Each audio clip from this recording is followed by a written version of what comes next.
نحمده ونصلي على رسوله الكريم أما بعد فأعوذ بالله من الشيطان الرجيم بسم الله الرحمن الرحيم يا أيها الذين آمنوا كتب عليكم الصيام كما كتب على الذين من قبلكم لعلكم تتقون صدق الله مولانا العظيم.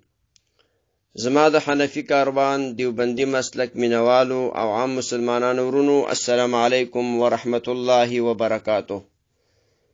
محترمو غواړم چې سر د نن نه د رمضان مبارک د میاشتې څه فضایل او مسائل دا د بیان کوم، ځکه چې رمضان مبارک را روان دی نو موږ مسلمانانو له پکار دي چې د هغې د مسایلو او د فضایلو نه ځان خبر کو.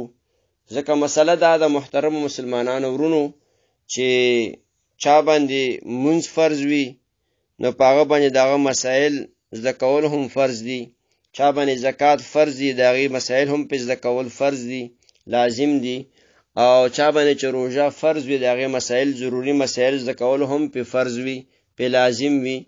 نو محترمو دې وجې نه ما وغوښتل چې د رمضان مبارک د میاشتې د راتلو نه مخکې موږ او تاسو بعضې ضروري مسایل او فضایل هغه موږ زده کړو چې رمضان مبارک د میاشتې د راتلو نه مخکې موږ او تاسو کې دا شوق او دا مینه او محبت پیدا شي چې رمضان مبارک میاشتې ته مرحبا ووایو، اهلا وسهلا مرحبا ووایو او په راتلي خوشحاله شو، ځکه چې موږ او تاسو د هغې د برکاتو نه ځان خبر کو، د فضایلو نه ځان خبر کو، نو انشاءالله د رمضان مبارک د میاشتې په راتلو به ډېر خوشحاله یو. نو محترمو غواړم چې نن سر د نن نه دغه مسایل او فضایلو بیان شروع کوم. الله جل شانه دې اول ماته د خو بیانولو او بیا د عمل کولو توفیق را نصیب کی، او بیا دې الله جل شانه تاسو ټول مسلمانانو ورونو ته خصوصا د حنفي کاروان دیوبندی مسلک مینوالو ته پرې د عمل کولو توفیق در نصیب کی. محترمو نن دس کې به صرف د یوه خبره زده کو چې په ارکانو د اسلام کې د روژې څه خاصیت دی، څه نوعیت دی، څه تاثیر دی. نو په ارکانو د اسلام کې یوه روژه ده، د روژې خصوصیت څه دی، خاص نوعیت به د هغې بیان کو، د روژې تاثیر څه دی. نو دا به څنګه زده کوو؟ راځئ چې قرآن پاک ته لاړ شو، وګورو چې الله جل شانه قرآن پاک کې د روژې څه خصوصیت ذکر کړی دی، د روژې څه تاثیر بیان کړی دی.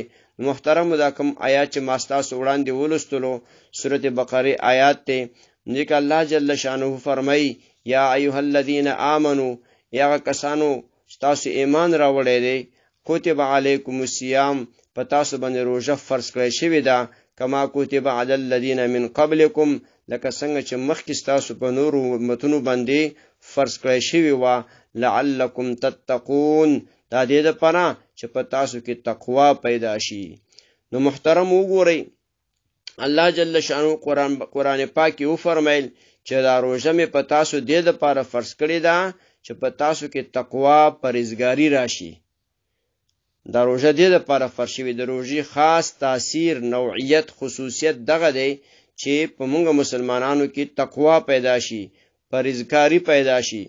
نو مفسرین فرمایي چې چون کې انسان کې قوت بهیمی وی، نو دغه قوت بهیمی دا به د قوت ملکوتی او د روحانی قوت تابع کول او دارنګ د الله جل شانه د احکام په مقابله کې د خپل نفس خواهشات او د خېټې خواهشات شهوتونه دا دباول، چې د الله جل شانه احکامات په ځان لازم کې د خپل نفس خواهشات دباو کې، د خپل خېټې خواهشات دباو کې، د خپل شهوت د خواهشات دباو کې، او د الله جل شانه د احکاماتو په مقابله کې دا دباو کې، او دغه قوت ملکوتی او روحانی قوت د دې دا قوت بهیمی حیوانی قوت چې دی دا رواخلی او د قوت ملکوتی او د روحانی قوت تابع کړي.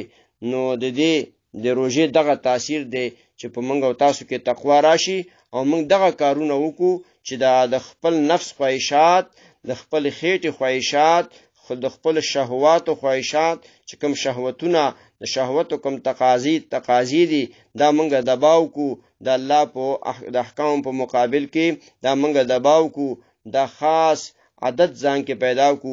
دغه روزه د دې لپاره فرض شوې ده چې په من کې دغه عادت راشي. د روزې په ذریعه سره د ذریعه او په وسیله سره من کې دغه عادت پیدا شي.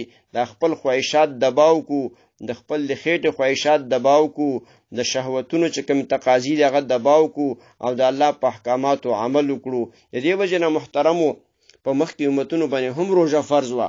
دومره فرق دی چې بعض احکاماتو کې وي د روزې هغه فرق شته، لکه څنګه چې موږ باندې کوم روزې فرض دي په هغه هم فرض وي، لیکن په وختونو وغیره کې فرقونه وو. نور په مخکینی امتونو باندې هم روزې فرض شوي فرض وي.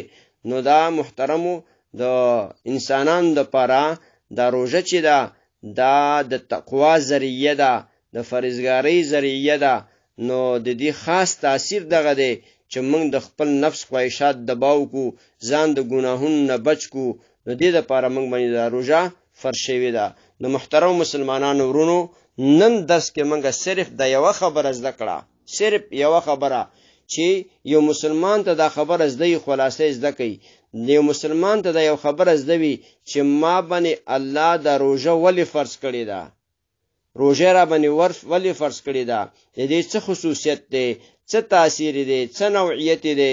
قرآن پاک ته بلار شو، نو قرآن پاک کې موږ دغه خبره زده کړه چې الله فرمایي دا روزه مې در باندې د دې وجه نه فرض کړې ده لعلکم تتقون، دې دپاره چې په تاسو کې پرهیزګاري راشي، تاسو کې تقوا راشي.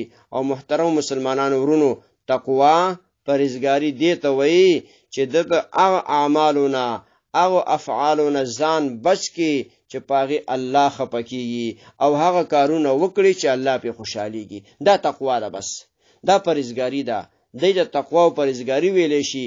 بیا دلویم چې د هغه اعمالونه هغه افعالونه سړی او زنانه ځان بچ کو چې پاغي الله خپکیږي، پاغي موږ ته الله سزا راکړي، دا غیر وجنه الله موږ جهنم ته غورځي، دا غیر نظام بچ کو او هغه کارونه وکړو چې پاغي الله او رسول خوشاليږي، دا غیر د وجنه موږ ته الله جنت راکوي.